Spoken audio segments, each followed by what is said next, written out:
သာသနာ့ဓမ္မစရိယဘွဲ့နှင့်ပြည်ဗုဒ္ဓစတေရီဘွဲ့စိန်တော်ရအရှင်ဆန္ဒသီရိအားလာမင်းလေးအညာမြေစလင်းရေးသား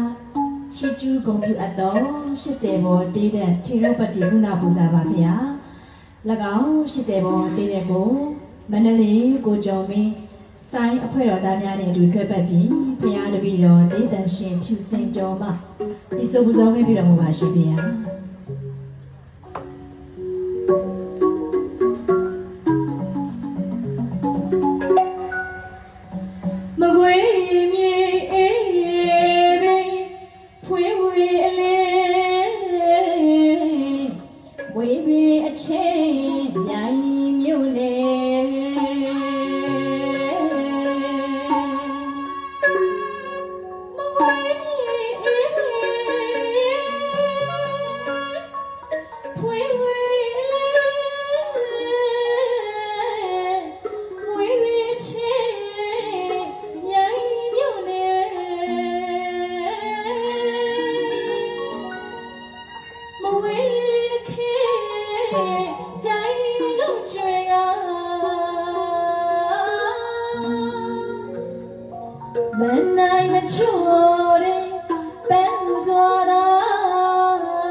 ရှာဖွေသည်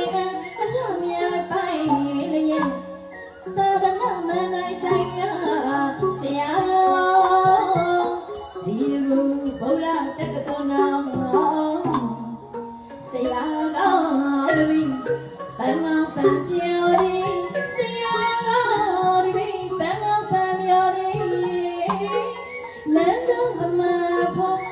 ဖေရလေး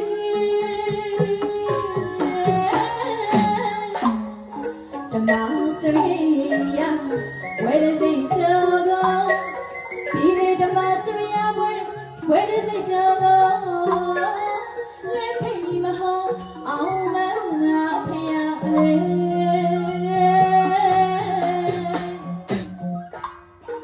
ဆရာတော်တပည့်ဘန်ငေါပန်ပြောသည်ဆရာတော်တပည့်ဘန်ငေါပန်ပြောသည်လက်ငါဝမဖို့အောင်ရငါဖေရ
ဆရာကောင်းတပည့်ဘန်ငေါပန်ပြောသည်ဆရာကောင်းတပည့်ဘန်င